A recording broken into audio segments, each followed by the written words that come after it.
Voilà, bonjour à tous. Alors pour les jeunes qui ne me connaîtraient pas, c'est-à-dire ceux qui sont ici depuis moins de 20 ans, donc mon nom c'est Sébastien Bartlam. Alors tournons nos yeux maintenant vers la parole de Dieu qui est une source intarissable de richesse, de grâce et de bonté. Et notre frère tantôt a lu le psaume 1 à ma demande notamment, parce qu'il est également un psaume qui se rattache à un autre psaume bien connu, mais également ignoré, le psaume 119, ignoré pour sa longueur peut-être, le psaume le plus long, 176 versets. Nous ne ferons pas l'exercice de lire chacun de ces 176 versets, mais nous lirons tout de même les 8 premiers. Ce n'est pas un psaume spontané qu'il a écrit ainsi en une heure ou même en quelques minutes. Non, il a pris du temps à l'écrire, peut-être plusieurs jours même, pour trouver les justes mots. Un psaume où chaque verset parle de la parole de Dieu. Dans chaque verset, il y a un mot qui est lié à la parole. À un moment, il dit la parole. À un autre moment, il parle de la loi. Dans un autre verset, c'est les lois, tes commandements, tes préceptes. À chaque verset, la parole de Dieu est citée. C'est pour ça que ce psaume est une éloge, un cantique, une célébration de la parole de Dieu, de la loi parfaite de Dieu. Et pourtant, comme le psaume 1, il commence avec ce mot, heureux. Christ lui-même, lors de son sermon sur la montagne, disait « Heureux l'homme qui ». On se retrouve dans cette tradition, donc de psaumes, de cantiques, d'enseignements. Ici, le bonheur est trouvé dans la parole de Dieu. Lisons ces 8 premiers versets, cette première strophe. « Heureux les hommes qui ont une conduite intègre et suivent dans leur vie la loi de l'Éternel. Heureux les hommes qui suivent ses préceptes et cherchent à lui plaire de tout leur cœur. Ils ne commettent pas le mal, ils suivent les chemins que Dieu leur a tracés. Tu as promulgué tes décrets pour qu'on les respecte avec soin. Que j'ai assez de fermeté pour observer tes ordonnances. Alors je n'aurai pas honte lorsque je considérerai tous tes commandements. Je te célébrerai dans la conduite de mon cœur.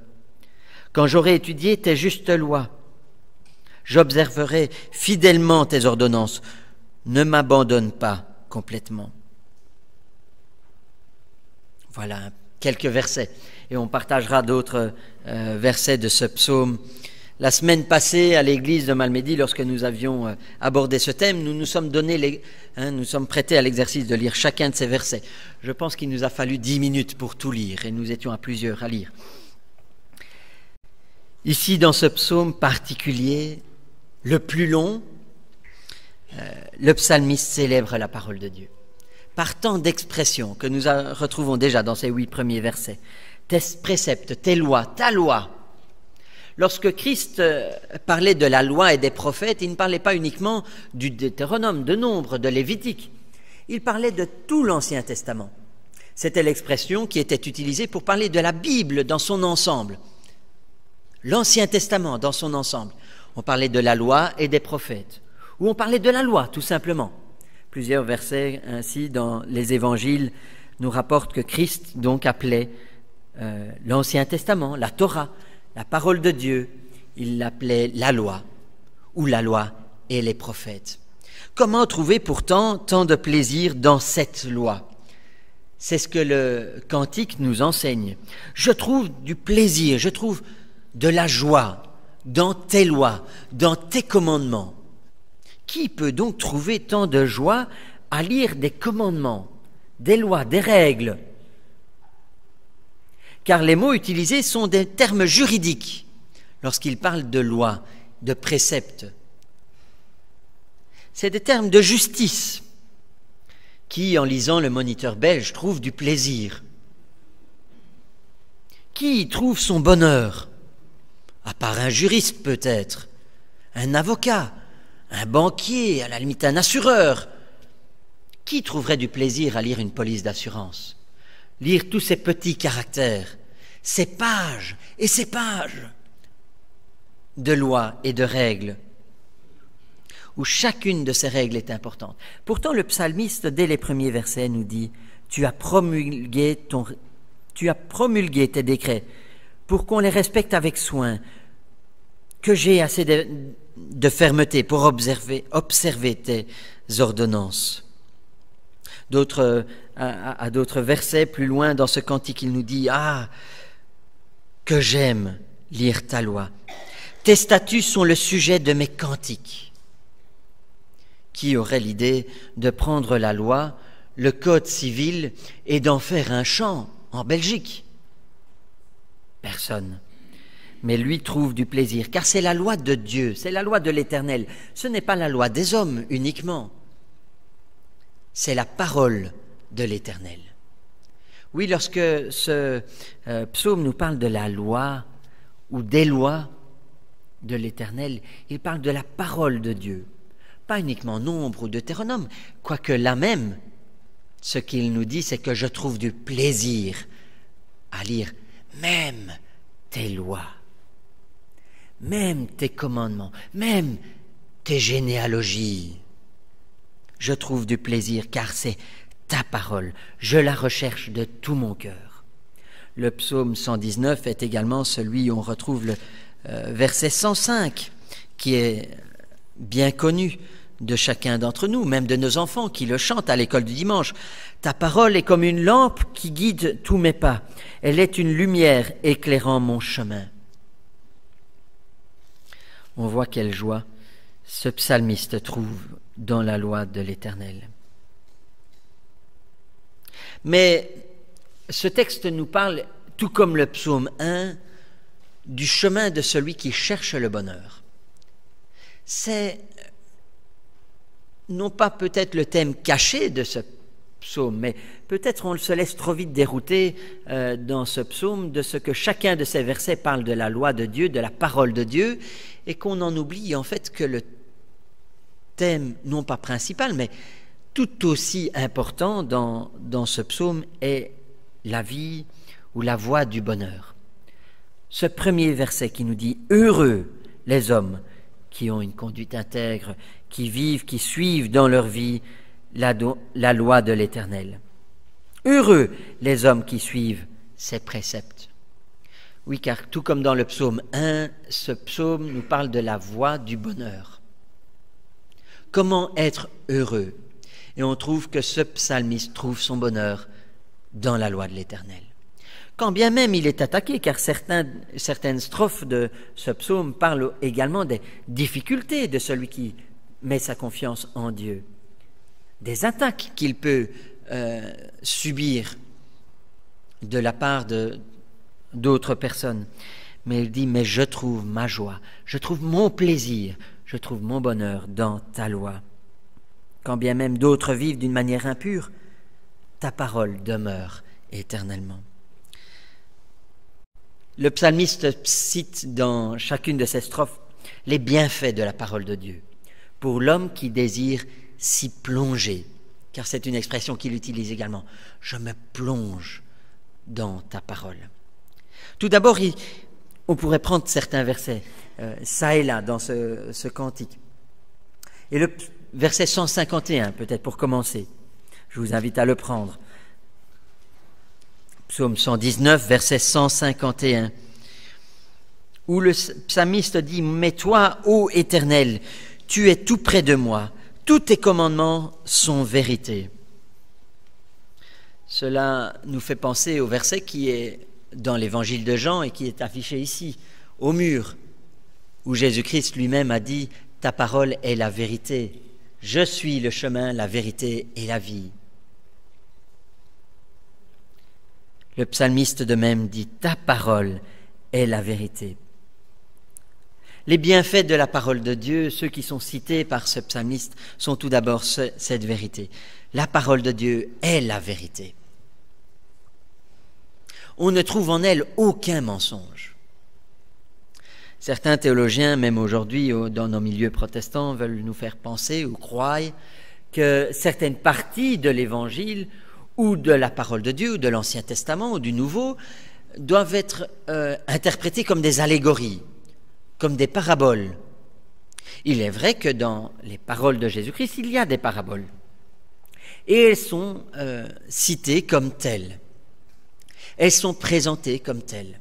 Mais il voudrait aussi que lorsque Christ marche sur les eaux, ou qu'il multiplie le pain, ou qu'il y ait une pêche miraculeuse, que cela aussi soit des paraboles. Or, nulle part dans les évangiles, il est dit que ces choses sont des paraboles. Elles sont plutôt présentées comme des faits historiques, avérés, des témoignages de gens qui les ont vus de leurs propres yeux et qui disent « Voici ce que nous avons vu et entendu ». C'est ainsi même que les évangélistes, Matthieu, Marc, Luc et Jean, présentent leurs témoignages de leurs évangiles. Voici ce que nous avons vu. Ou plutôt, en ce qui concerne l'évangéliste Luc, puisque lui-même ne faisait pas partie des 12 disciples, il dit « Voici ce que j'ai entendu. Voici les témoignages que j'ai recueillis. » C'est là la vérité. Ils n'ont pas dit « Ceci sont des allégories ». Ça existait déjà, même de leur temps. On parlait d'allégories alors. Si on lit l'épître de Barnabé, qui est une épître apocryphe, on y voit bien que c'est des allégories qui sont présentées et non pas des vérités. Mais même dans l'Ancien Testament, certains théologiens protestants voudraient nous faire croire que ce n'est pas la vérité. Dieu n'a pas créé le monde. Et quand ils disent cela, ce n'est même pas une question, un débat sur la durée, sur était-ce 6 jours ou était-ce 6 périodes. Non, ce débat-là, ce n'est même pas cela qu'ils désirent dire. On décèle dans leurs paroles que lorsqu'ils s'opposent au créationnisme, ils s'opposent même à l'idée qu'il y ait un Dieu qui ait créé toute chose. Pourtant, dès le commencement, Dieu se présente comme le Dieu créateur. C'est ce qui fait de lui qu'il est Dieu. Il est le Dieu souverain. Et il est le Dieu qui nous donne sa parole et qui, quand il présente sa parole, dit « c'est la vérité ». Il n'y a en elle point de mensonge. Celui qui veut approcher la parole de Dieu, comme le psalmiste, l'auteur du psaume 119, s'approche d'elle en considérant que la parole de Dieu est la vérité. Je me souviens également du témoignage de ce professeur qu'on avait à l'Institut biblique qui nous enseignait l'apologétique, donc la défense de la foi, et un élève lui demandait « mais comment finalement, quels arguments pouvons-nous utiliser pour défendre la Bible, pour défendre que la Bible est la vérité ?» Et le professeur de répondre à son élève « on ne défend pas un lion. La Bible se défend d'elle-même.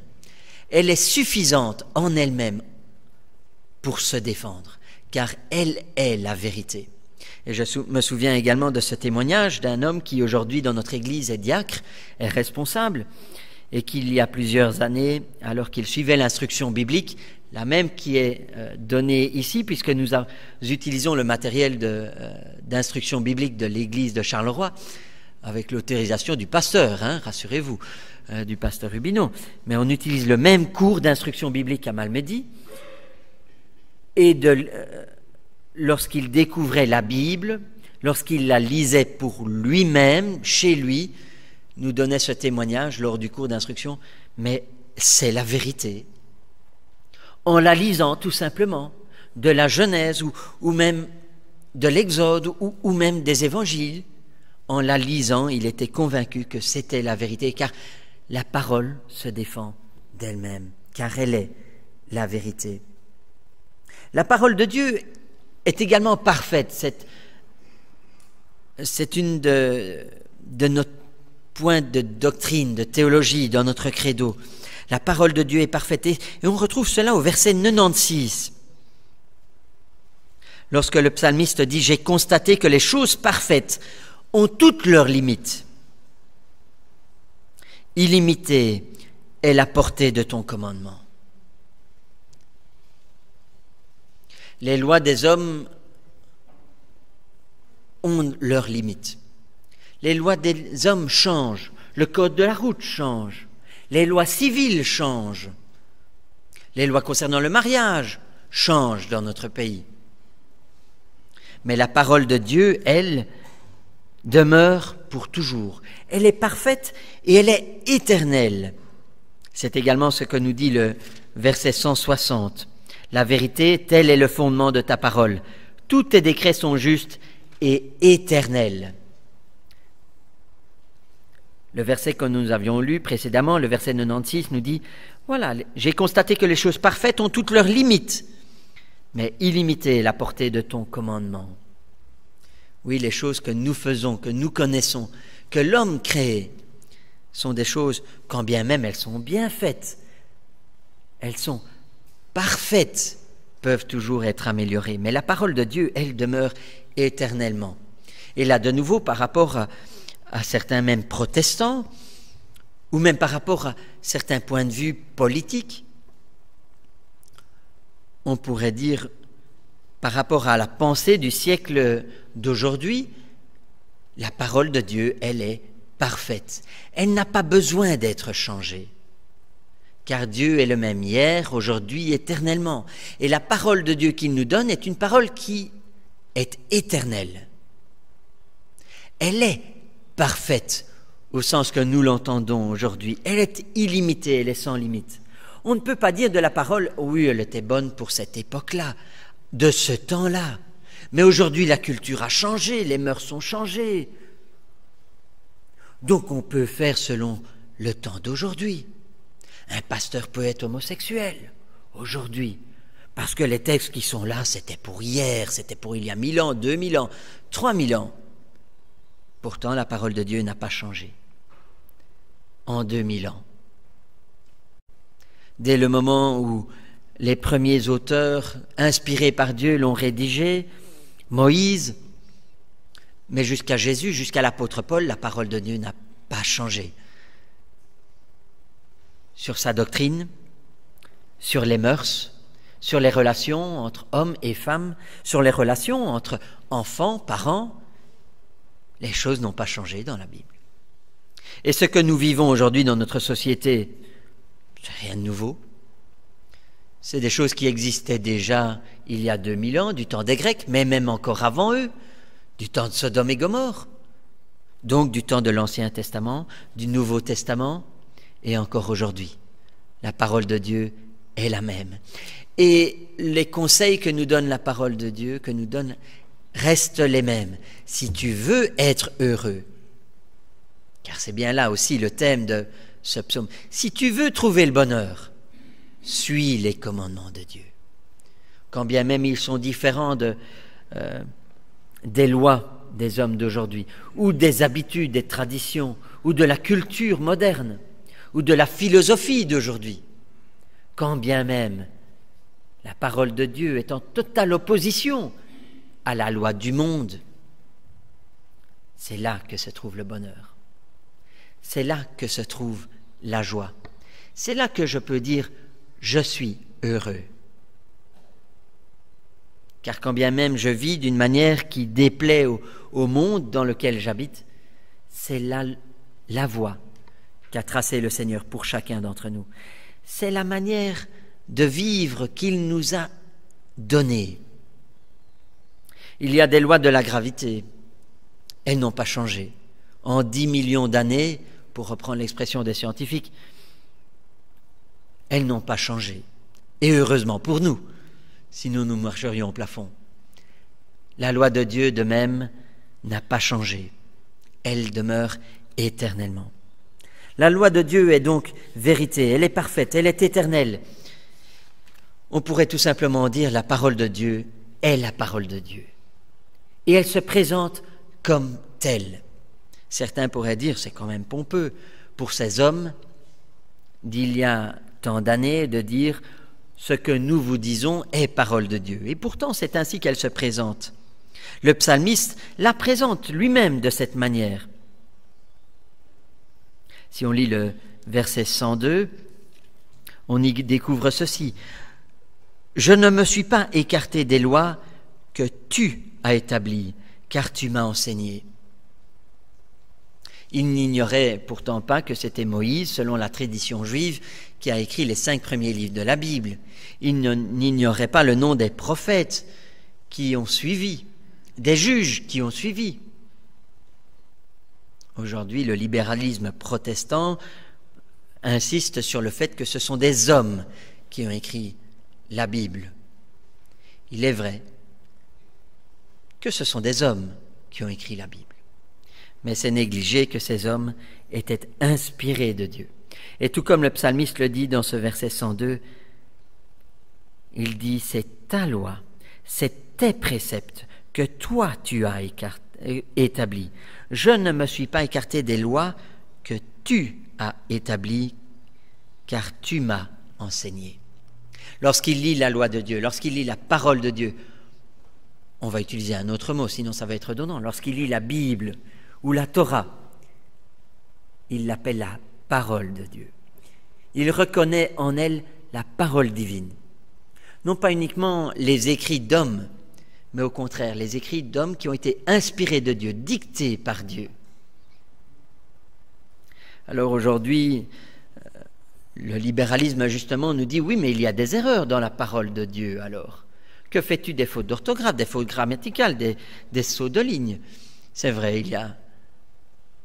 Il suffit de voir combien de versions il y a dans le monde protestant aujourd'hui. Il y a la Bible Summer, la nouvelle Bible Second, la Second révisée, l'édition de Genève et quantité d'autres Bibles qui sont toutes différentes. Il suffit de prendre la finale de l'évangile de Marc pour remarquer qu'il y a une différence entre une Bible et une autre. Lorsque j'étais jeune, on utilisait la Bible Thomson, la Bible Louis II révisée, dite à la colombe, pour utiliser le nom complet. Mais on remarquait aussi qu'il y avait certains passages entre guillemets. Mais tout de même, ok, il y a quelques imperfections. Oui. Mais si on la compare maintenant à d'autres écrits de la même époque, la vie des 12 Césars, ceux qui ont suivi peut-être des cours d'histoire connaissent ce livre. La vie des 12 Césars, c'est le seul manuscrit où on découvre la vie de Jules César notamment. Un manuscrit. Et on en retrouve quelques copies. Mais pour l'Ancien Testament, pour le Nouveau Testament, combien de copies, combien de manuscrits et de grande valeur et des meilleurs avons-nous encore découvert ces 20 et 50 dernières années? Il suffit de citer Qumran pour que chacun se souvienne de ces écrits découverts en 1947, écrits datés par les archéologues eux-mêmes de 300 avant Jésus-Christ pour certains de ces manuscrits, et qui viennent confirmer que la Bible a été préservée d'une manière incroyable. Alors oui, un copiste a oublié, a sauté une ligne, ou on a peut-être copié une, 2 fois, ou a peut-être fait une faute d'orthographe. Malheureusement, il n'avait pas d'ordinateur à cette époque-là, il faut s'en souvenir tout de même. L'erreur était humaine, mais dans son ensemble, la Bible, les Bibles que nous avons en notre possession aujourd'hui, sont bien plus précises, sont bien plus proches des originales que même l'écrit de la vie des 12 Césars. Un professeur, Erwin Oxenmeyer, qui nous enseignait également sur ce texte, qui était directeur de l'Institut biblique, nous disait que, pour comparer, que même l'œuvre de Shakespeare, Hamlet, connue mondialement, contenait plus de versions différentes, si bien qu'on n'arrivait même pas à déceler laquelle était l'original. Il y avait plusieurs versions écrites de la main de Shakespeare lui-même, plusieurs versions de cette pièce. Mais laquelle est la meilleure? Laquelle est l'original? Alors qu'elle ne date que d'il y a 100, 200 ans? Et on ne le sait même pas. Nous avons tellement de manuscrits à notre portée, pour l'Ancien et pour le Nouveau Testament, qu'il est bien plus facile que pour l'œuvre d'Hamlet, l'œuvre de Shakespeare. Il est bien plus facile pour les théologiens aujourd'hui de dire voilà ce qui est le plus proche de l'original. Et voilà pourquoi aujourd'hui dans nos Bibles, nous avons un texte de plus en plus fidèle à l'original, de plus en plus précis. Et parfois il y a des différences, c'est vrai, de traduction, ou même des différences qui viennent en fait abolir certaines erreurs du passé, d'écrits qui étaient de moins bonne qualité. Oui, la parole de Dieu, elle est la parole de Dieu.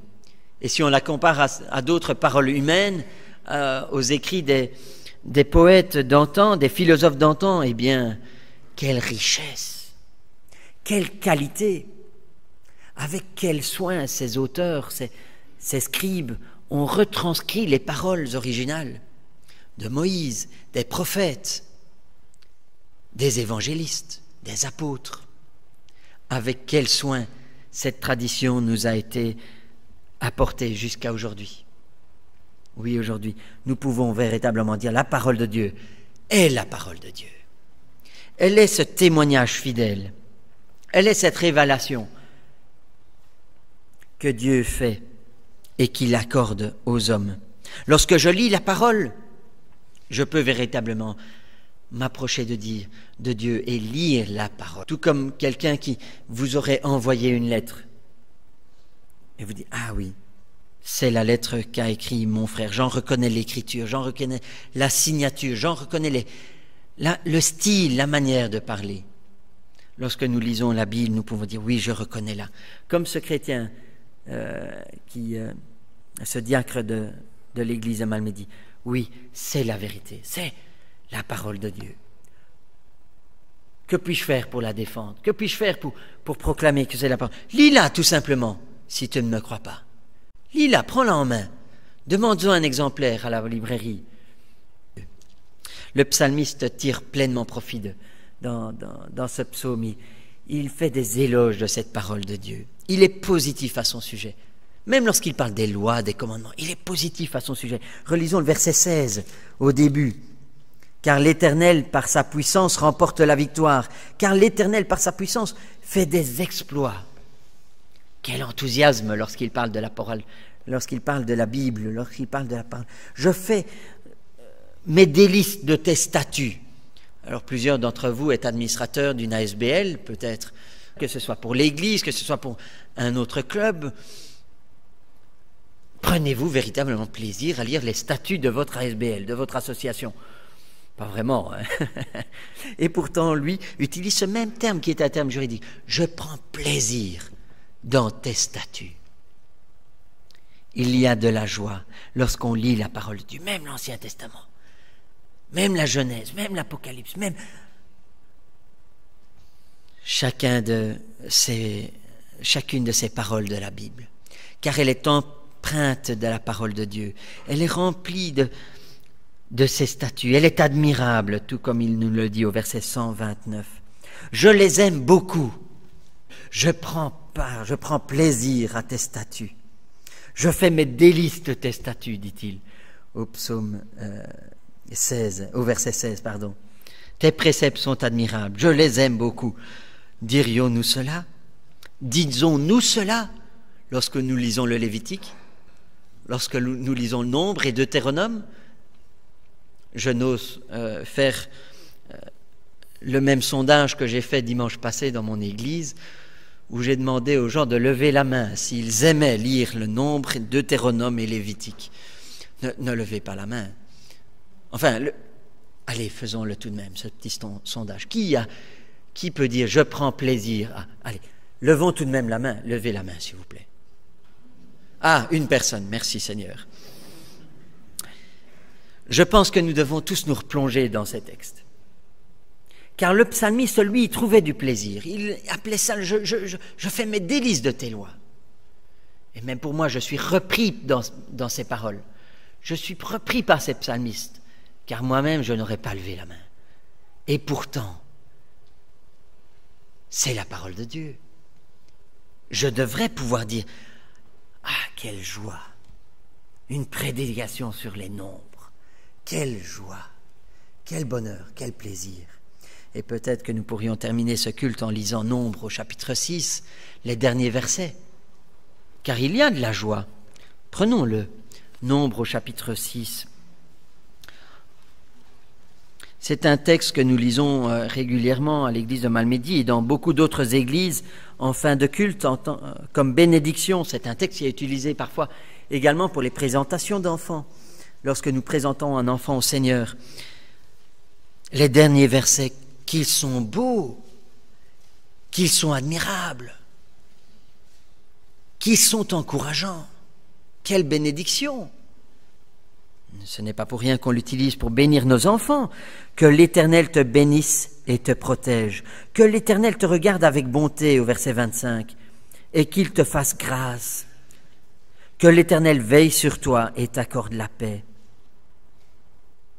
N'est-ce pas un beau texte? Nombre. Et tant d'autres textes dans le Nombre, dans les Lévitiques, dans le Deutéronome, qui sont empreints de l'amour, de la passion, de l'œuvre du Seigneur. Il est très positif au sujet de la parole. Il est aussi humble devant elle. Si on prend les derniers versets du psaume 119, dans la dernière strophe, on voit toute l'humilité du psalmiste devant ce psaume. Il dit déjà à partir du verset 169 jusqu'au verset 176 que ma prière, ô Éternel, parvienne jusqu'à toi. Donne-moi du discernement, conformément à ta parole. Que ma supplication parvienne jusqu'à toi. Délivre-moi selon ce que tu as promis. Que la louange jaillisse de mes lèvres, car tu m'enseignes tes ordonnances. Oui, que ma langue célèbre ta parole. Tous tes commandements sont justes. Par ta puissance, viens à mon aide, car j'ai choisi de suivre tes prescriptions. Je désire ardemment que tu me sauves, ô Éternel. Ta loi fait mes délices. Oh, que je vive pour te louer, et que tes ordonnances me soient en aide. Je suis errant, comme une brebis égarée. Ô, viens chercher ton serviteur, car je n'oublie aucun de tes commandements. Remarquez comme dans cette strophe, à plusieurs reprises, il dit « Oh, viens-moi en aide, Seigneur. Je suis tes préceptes, mais viens-moi en aide pour que je puisse les suivre, pour que je puisse obéir à tous tes commandements, à tes ordonnances, à ce que tu m'enseignes. Viens-moi en aide, Seigneur. » Voyons toute l'humilité de ce psalmiste devant la parole. Il reconnaît ouvertement qu'il, lui-même, alors qu'il célèbre dans chacun de ses versets la parole de Dieu, il reconnaît sa petitesse, son incapacité à respecter toute la loi de l'Éternel. Je crains tes jugements, nous dit-il au verset 120 également. Mon cœur ne tremble qu'à tes paroles, au verset 161. Apprécions-nous véritablement la parole de Dieu de cette même manière. Avons-nous cet esprit d'humilité lorsque nous approchons de Dieu. Seigneur, c'est ta parole, mais viens-moi en aide pour que je puisse la comprendre, pour que je puisse la mettre en pratique.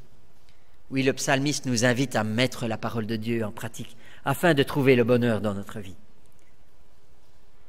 Il nous invite aussi à nous approcher de Dieu et de la parole de Dieu avec humilité.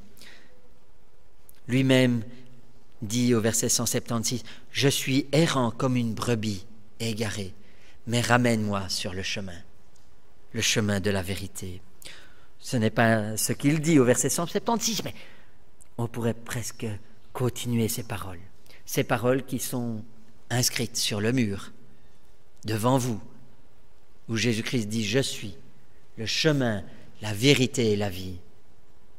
Là également, c'est le chemin qu'il nous invite à suivre. Suivre la parole de Dieu, suivre la parole qui a été faite chair, tout comme nous le dit l'évangéliste Jean au chapitre 1 de son évangile. La parole de Dieu a été faite chair, elle est venue dans le monde, mais le monde ne l'a pas reçue. Mais certains pourtant ont cru en elle. Et à ceux-là, il a donné le pouvoir de devenir enfants de Dieu. Voilà ce que la parole de Dieu nous donne. Voilà ce qu'elle nous dit. Voilà ce qu'elle te dit à toi. Si tu la suis, si tu la crois, si tu fais de la parole de Dieu ton livre de chevet, mais bien plus que cela, si tu le mets en pratique dans ta vie, elle sera justement ta vie. Elle sera une source de joie dans ta vie. Elle sera ce chemin que tu peux suivre. Le psalmiste pourtant demande l'aide du Seigneur et dit, tout comme nous, en tant que chrétiens, nous avons besoin de l'aide du Seigneur, besoin de l'Esprit Saint pour nous guider, nous conduire, pour que nous ne dévions pas de ce chemin, ni à gauche, ni à droite, mais qu'au contraire, nous puissions le suivre, jour après jour, pas après pas. Oui, tirons profit de la parole de Dieu.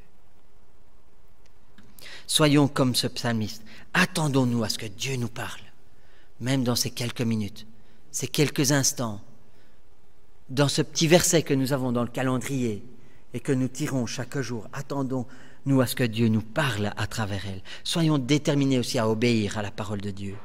Tout comme il est dit dans le verset 44, « Je garderai ta loi constamment, à toujours et à perpétuité. » Cherchons à comprendre et à obéir à la parole de Dieu.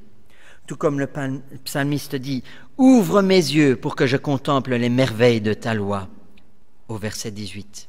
Et encore, « Enseigne-moi, Éternel, la voie de tes statuts. Donne-moi l'intelligence pour que je garde ta loi et que je l'observe de tout mon cœur. » Passons du temps avec elle. Pas juste quelques minutes, rouf rouf, le matin avant de partir au boulot ou le soir avant d'aller dormir, après avoir regardé nos émissions préférées sur la télé. Non, prenons du temps avec la parole de Dieu. Nous avons tous été des brebis errantes que le Seigneur a ramenées dans son troupeau. Soyons conciliants avec ceux que le Seigneur ramène aussi dans sa bergerie, dans son troupeau. Sachons les aimer, sachons les accueillir, sachons les recevoir, sachons être patients avec eux, comme l'Éternel est patient avec chacun d'entre nous. Oui, nous étions tous errants, comme des brebis égarées. Oh, viens me chercher, viens chercher ton serviteur, car je n'oublie aucun de tes commandements, nous dit le psaume 119, 176. Seigneur notre Dieu, oui, viens nous rechercher, ramène-nous jusqu'à toi. Reprends-nous par ta parole. Éternel, nous sommes tous pécheurs, mais par ta grâce nous avons été rachetés à grand prix, par le sang de Jésus-Christ versé pour nous à la croix.